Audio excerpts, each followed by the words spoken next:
Back to our class. Now we will be learning about the end of this poem, page number 106 by Robert Southey. Sir Ralph the rover sailed away, he scoured the seas for many a day, and now grown rich with plunder store, he steers his course for Scotland's shore. अब यहाँ पर जब वापस Ralph जब वापस आ रहे थे, when he was coming back with all his things abundant from other people, जिसके पास में से छीना था, लूट मचा के रखी थी, अब वो वापस स्कॉटलैंड आ रहे थे। जब स्कॉटलैंड आने लगे और यहाँ पर हम देख सकते हैं ओल्ड इंग्लिश का फिर से इस्तेमाल किया हुआ है। And scot here means travel freely energetically for ships to rob, यानी कि जो छीनने के लिए या फिर जो डकैती के लिए, जो लूट मार के लिए शिप यूज़ होती थी, उसमें वो ट्रैवल कर रहे थे।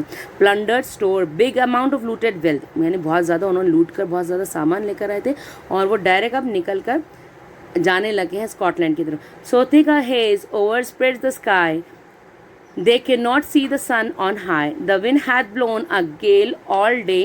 At evening it hath died away. अब यहाँ पर जैसे जैसे शाम ढलती गई तो बहुत ज़्यादा मिस्ट चला गया।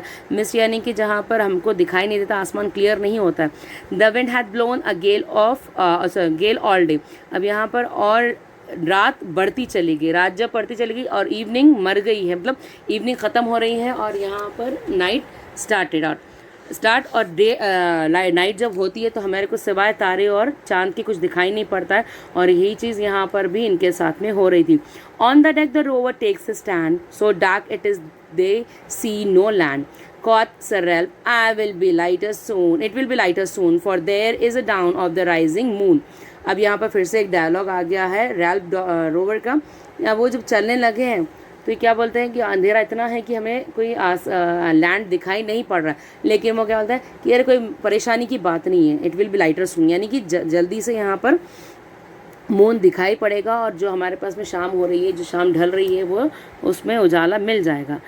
कौन बोल रहा है यहाँ पर? सर रैल्फ, जो यहाँ पर एक पायरेट है, जो पायरेट के बारे में कहा जा रहा है। Again we will be talking again about old English. Canst लिखा हुआ यानी कि can't. Can't hear, said one, their breakers roar.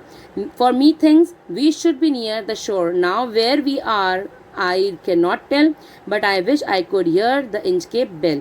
अब यहाँ पर थोड़ा सा abandon लिखा, सब एब्सर्ड लिखा हुआ है, सॉरी एब्सर्ड लिखा हुआ है, तो इन्वर्जन का है कि सारा कुछ इन्वर्जन का हमारे पास में पैराग्राफ दिया हुआ है, poetic device, figures of speech. अब यहाँ पर कैंस लिखा हुआ है जिसका मतलब है कांट, और मी थिंग्स का मतलब है मैं सोचता हूँ। यहाँ पर सब आदर बदल दिया हुआ है, ब्रेकर्स दिख नहीं रहे हैं किसी को और बोल रहे हैं कि अब तो हम क्या करेंगे और पता नहीं हम कैसे इंच के बेल को हम सुन नहीं पा रहे हैं कि हम सुन सकते, काश हम सुन सकते। कौन? उसका उसी का एक आदमी बोल रहा है, रैल्फ का। रैल्फ कौन? जिसने वो इंच के बेल काट के फेंक दी थी। क्यों फेंकी थी? क्योंकि अबॉट को कोई दुआ ना दे, लोग उनको बदवा दे, लेकिन कुछ और किसी और को बदवा जा रही थी ये सारी।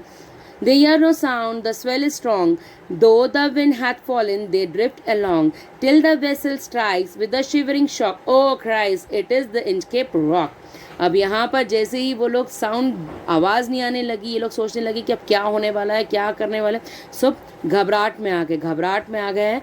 और फिर ऊपर वाले को याद करने लगे, क्रिस्ट के नाम से बोलते हैं, जीसस को आवाज़ देने लगे। जीसस को आवाज़ दे के कहने लगे कि काश हम इंचकेप रॉक को देख पाते या सुन पाते। क्यों नहीं सुन पा रहे हैं?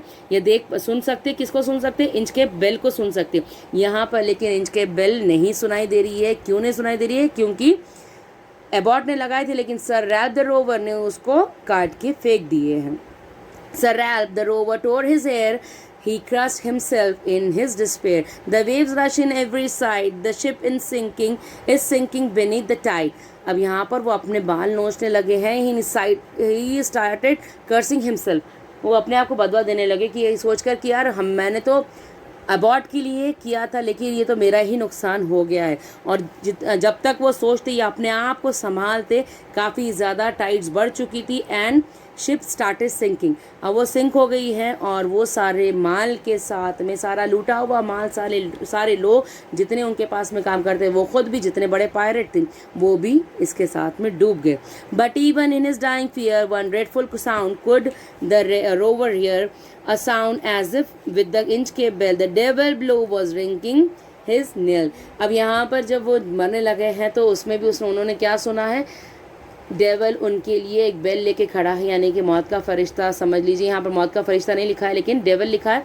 डेवल लेके खड़ा है, शैतान लेके खड़ा है उनका वेलकम करने के लिए कि वो अब मर गए। And of the poem we can speak about is whatever you do will be coming back to you in the same manner। हमने ये सीखा जो भी आप करोगे वो आपको दोबारा से वैसे ही मिलना है। whatever you do so shall you reap sooner or later। thank you, this is Asra Zaidi for you all। next chapter we will be learning soon at the earliest। thank you people।